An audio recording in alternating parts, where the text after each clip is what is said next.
에는 여러 파들이 있었습니다. 당들이 있었습니다. 예를 든다면 헤롯 당이 있었고 바리새파가 있었고 에세네파라는 파가 있었습니다. 그리고 사두개파가 있었습니다. 이 헤롯 당과 바리새파, 에세네파, 사두개파를 우리는 일반적으로 유대의 4개 정파라 그렇게 부르기도 합니다. 그 중에서 이 사두개파라는 이 파는 예수님의 부활을 믿지 않았습니다. 그들은 부활은 있을 수가 없다. 어떻게 죽어 썩어 없어진 존재에서 다시 부활이 있을 수 있느냐, 이런 생각을 완강하게 가지고 있었습니다. 이 사람들은 다른 부분에는 또한 관심이 없었습니다. 무조건 부활, 저 사람이 부활을 믿느냐, 부활을 믿지 않느냐, 이 부분에만 관심을 가지고 살았던 것입니다. 그런데 나사렛 예수라는 분이 나타나십니다. 그리고 그분이 이렇게 외치는 것 아닙니까? 나는 부활이요 생명이니 나를 믿는 자는 죽어도 살겠고 무릇 살아서 나를 믿는 자는 영원히 죽지 아니하리라. 세상에 자기가 부활이라고 하는 것입니다. 그러니까 부활이 있다라는 것입니다. 심히 도발적이었습니다. 도전적이었습니다. 자기들이 가지고 있는 신념과 정반대되는 그런 주장을 그들이 폈기 때문입니다. 그래서 이 바리새파 사람들은, 사두개파 사람들은 어떻게 하면 저 예수를 골탕 먹일까? 어떻게 하면 우리가 승리할까? 이런 생각을 하다가 어느 날 예수님 앞에 나타났나 봅니다. 그리고 그들이 뭐라고 합니까? 선생님이요, 모세가 우리에게 써주기를 어떤 사람의 형이 자식이 없이 아내를 두고 죽으면 그 동생이 그 아내를 취하여 이 형을 위하여 상속자를 세울지니라, 그렇게 했습니다. 이 사람들이 자신들의 주장을 관철시키기 위해서, 예수님을 또한 골탕 먹이기 위해서 모세라는 대단한 권위의 소유자를 먼저 전면에 내세웁니다. 여러분, 우리가 모세 하면은 자타가 공인하는 최고의 인물이지 않습니까? 누구나 그 모세 앞에서는 꼼짝 못하는 것입니다. 그래서 모세라는 사람을 먼저 인용하는 것입니다. 그래서 제가 성경을 좀 찾아보니 실제로 그런 내용이 있더라고요. 신명기서 25장 5절에 보면은 형제들이 함께 사는데 그중 하나가 죽고 아들이 없거든 그 죽은 자의 아내는 나가서 타인에게 시집가지 말 것이요 그의 남편의 형제가 그에게로 들어가서 그를 맞이하여 아내로 삼아 그의 남편의 형제된 의무를 그에게 다 행할 것이요. 신명기서는 여러분 모세 5경 가운데 하나입니다. 여기에 분명히 이렇게 말씀이 기록되어 있습니다. 그런데 여러분, 그렇다면은 지금 이 사두개파가 주장하는 주장과 그리고 신명기서 25장의 말씀이 일치가 된다면 이 사두개파가 얘기하는 논리가 옳다라는 것입니까? 우리가 성경을 볼 때 바로 이 부분을 놓치지 마셔야 합니다. 신명기서의 말씀은 딱 거기까지입니다. 그런데 자세히 보십시오. 이 사람들은 여기에다가 살을 붙이기 시작합니다. 어떻게 살을 붙입니까? 마가복음 12장 20절 말씀부터 23절 말씀까지를 눈여겨보시기 바랍니다. 이 사람들이 이렇게 얘기합니다. 예수님, 7형제가 있었습니다. 그런데 마지가 아내를 취하였다가 상속자가 없이 죽었습니다. 둘째가 그 여자를 다시 취합니다. 그런데 또 상속자가 없이 또 죽었습니다. 셋째도 그랬습니다. 넷째도 그랬습니다. 다섯째도 그랬습니다. 여섯째도 그랬습니다. 일곱째도 그랬습니다. 다 상속자가 없었고, 이 말은 자녀가 없었고 이 말입니다. 최후의 여자도 죽었습니다. 그리고 난 뒤에 이 사두개인들이 회심의 미소를 띠며 예수님을 향하여 마지막 화살을 쏘아댑니다. 23절 우리 다 같이 읽겠습니다. 시작. 7사람이 다 그를 아내로 취하여 싸운 부활 때 곧 그들이 살아날 때에 그 중에 누구 아내가 되리까? 여러분, 이 논리를 한번 깊이 묵상해 보십시오. 이게 말이 되는 얘기입니까? 말이 안 되는 얘기입니까? 예?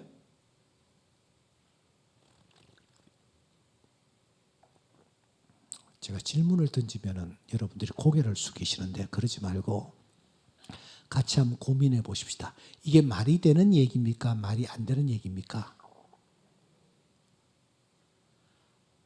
좀 더 쉽게 질문을 던지겠습니다. 여러분, 이런 일이 일어날 수 있을까요? 없을까요?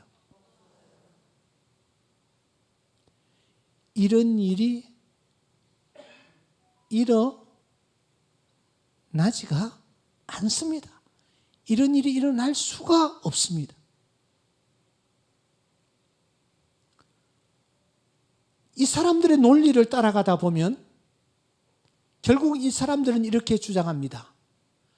그러므로 부활이 있다 없다? 사두개파는 무엇을 주장한다고 했습니까? 부활이 없다라는 것을 주장하는 거예요. 그러니까 그러므로 부활이 없다라는 것을 주장하려고 하는데 이들의 주장이 여러분 맞습니까? 맞지 않습니까? 이것하고 부활하고 무슨 상관이 있습니까? 아무 상관이 없는데 사람들을 현혹시키는 것입니다. 말도 안 되는 말을 가지고 말입니다. 주님께서 이 질문 앞에서 어떻게 반응을 보이시는지 보십시오. 단도직입적으로 주님은 말씀하십니다. 너희가 성경도 하나님의 능력도 알지 못함으로 오해함이 아니냐. 성경을 모르고 있구나. 하나님의 능력도 알지 못하고 있구나. 이 사람들은 하나님을 믿는 사람들이라고 자처합니다. 아주 잘났다라고 자처합니다. 성경도 많이 안다라고 하면서 구약 성경을 인용까지 했습니다. 그런데 하나님도 모르고 하나님의 능력도 모르며 성경도 모르는 그런 자들이라고 주님께서 지적하시면서 주님이 무엇이라고 말씀하시느냐? 하나님은 아브라함의 하나님이요, 이삭의 하나님이요, 야곱의 하나님이시다. 아멘입니까? 여러분 가정에 자녀가 넷이 있다고 칩시다. 그런데 참 안타깝게도 큰 아이가 세상을 떠났습니다. 큰 아이 이름은 철수고 둘째 아이 이름은 영수입니다. 그러면 세상을 떠나고 난 뒤에 그 사람을 부를 때에 영수 아버지라고 부르나요? 철수 아버지라고 부르나요? 제가 너무 어렵게 설교를 하죠. 4명 있는데 첫째가 철수예요. 둘째가 영수예요. 근데 첫째가 세상을 떠났어. 그러면은 그 아버지를 부를 때 무엇이라고 부릅니까? 예? 살아있는 아이의 이름을 붙입니까? 세상을 떠난 아이의 이름을 붙입니까? 그렇습니다. 여기에 아브라함이 하나님, 이 말은 아브라함이 뭐요? 살아있다. 이삭의 하나님, 이삭이 살아있다. 야곱의 하나님, 야곱이 살아있다 하는 것입니다. 그런데 여기서 예수님께서 더 중요하게 다루시는 것이 있습니다. 그것은 바로 하나님에게 집중하라는 것입니다. 사두개인들은 하나님을 믿으면서 그들은 부활의 목을 맸습니다. 이것이 신앙의 전부라고 생각했던 것입니다. 부활을 믿느냐 믿지 않느냐가 신앙생활의 판단의 근거였습니다. 주님이 말씀하십니다. 그게 아니라는 것입니다. 신앙생활, 부활을 믿느냐 믿지 않느냐, 영생을 믿느냐 믿지 않느냐, 하나님의 축복을 받느냐 받지 않느냐, 이것이 아니라는 것입니다. 이런 것에 집중해서는 되지 않는다라는 것입니다. 우리가 처음부터 끝까지 집중해야 될 것이 무엇이냐? 하나님이신 줄 믿습니다. 제가 이 말씀을 읽으면서 충격을 받아 하나님께 집중하기 라는 주제를 여기에서 이 본문에서 뽑아냈습니다. 엉뚱한 것에 관심을 가지는 것입니다. 지엽적인 부분에 관심을 가지는 것입니다. 오늘 신앙생활 하는 분들 가운데서도 오늘 현대판 사두개인, 현대판 바리새인들이 많이 있습니다.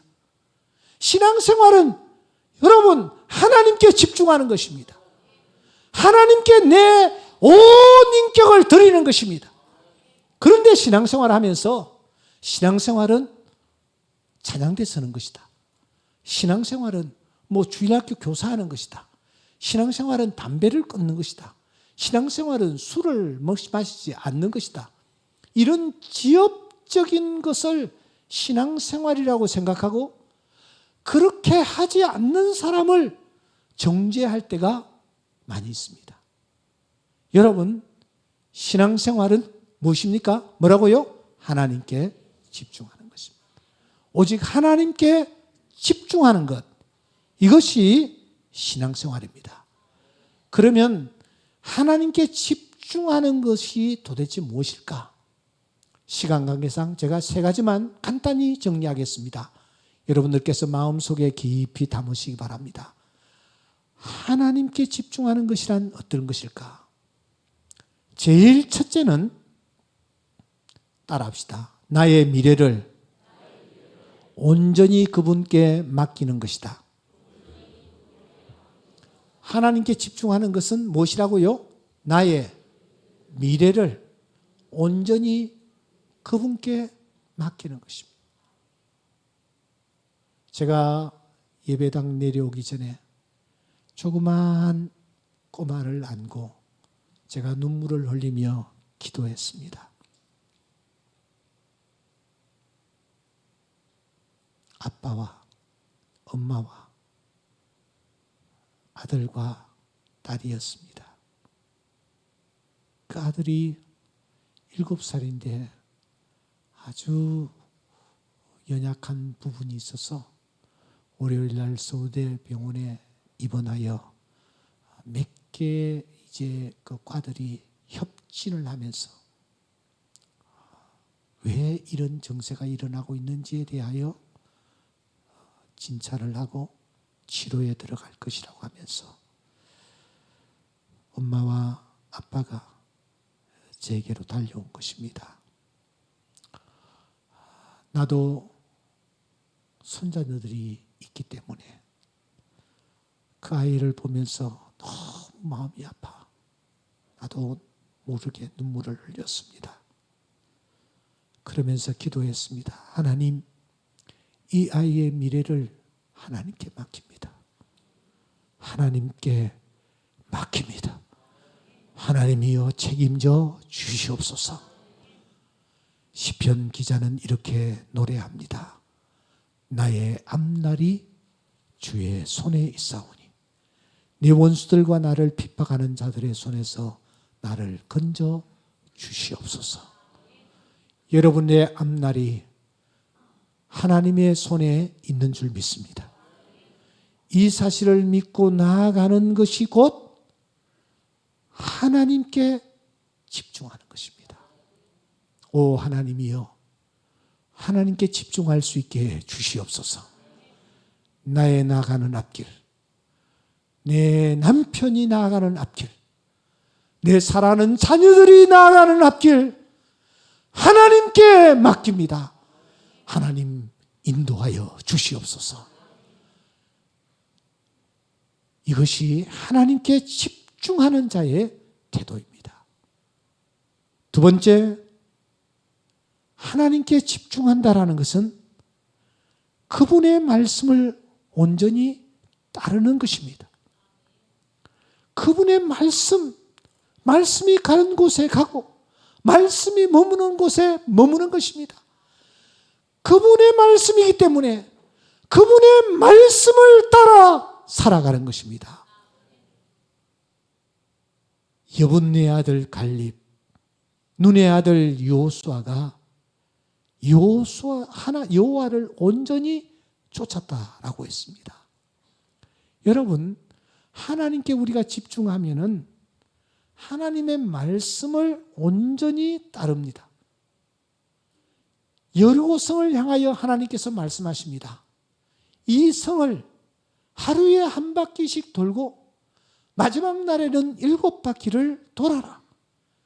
그 하나님의 말씀에 순종하여 이들이 나아갔을 때에 성이 무너지는 역사가 나타났습니다.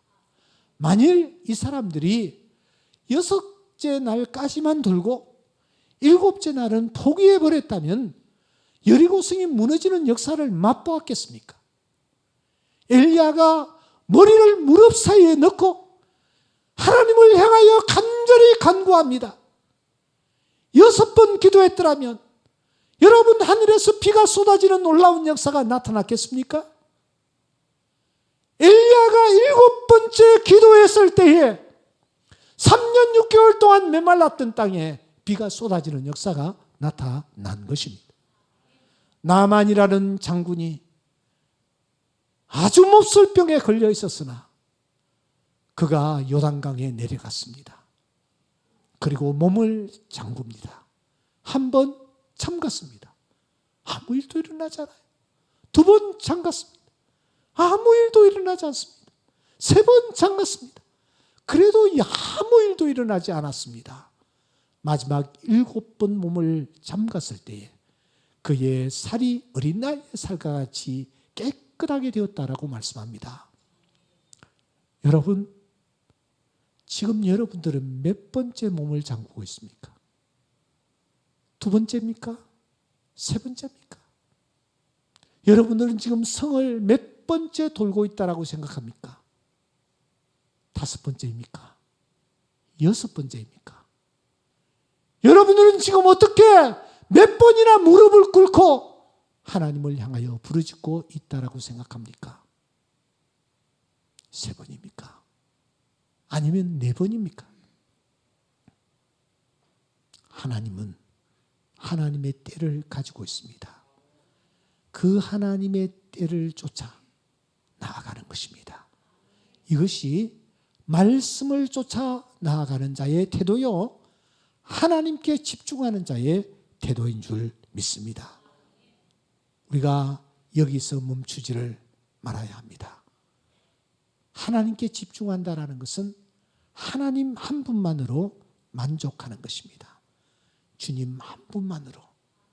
세상의 모든 것 다 사라졌다 할지라도 주님이 계시다면 그 주님 때문에 내가 만족하고 기뻐하는 것, 이것이 바로 하나님께 집중하는 자의 태도입니다. 우리가 하나님께 집중하기라는 그런 주제로 한 주간 주의 귀한 종들을 통하여 말씀을 받았는데, 계속하여 하나님께 집중하는 은혜가 있기를 주의 이름으로 축원합니다. 하나님께 집중하는 것은 나의 미래를 온전히 그분에게 맡기며 나아가는 것, 바로 이것이 하나님께 집중하는 것이요, 하나님께 집중한다라는 것은 하나님의 말씀을 쫓아 나아가는 것입니다. 7번 돌라, 7번 엎드려라, 7번 몸을 잠그라 했을 때에 그 말씀에 온전히 순종하며 나아가는 것, 그것이 바로 하나님께 집중하는 자의 태도입니다. 하나님께 집중한다라는 것은 하나님의 뜻 안에서 주님 한 분만으로 만족하는 삶을 살아가는 이러한 삶이 하나님께 집중하는 자의 삶입니다. 오늘 이 예배에 참여한 주의 귀한 자녀들에게 하나님께서 이 은혜 주시기를 주의 이름으로 축원합니다. 우리 모두가 남은 여생 하나님께 집중하며 나아가는 주의 귀한 자녀들이 될 수 있기를 주의 이름으로 축원합니다. 하나님께 집중할 때에 하나님께서 우리에게 필요한 은혜를 풍성히 부어주실 줄 믿습니다. 하나님만 바라보는 우리 한 사람 한 사람 될 수 있기를 소원합니다.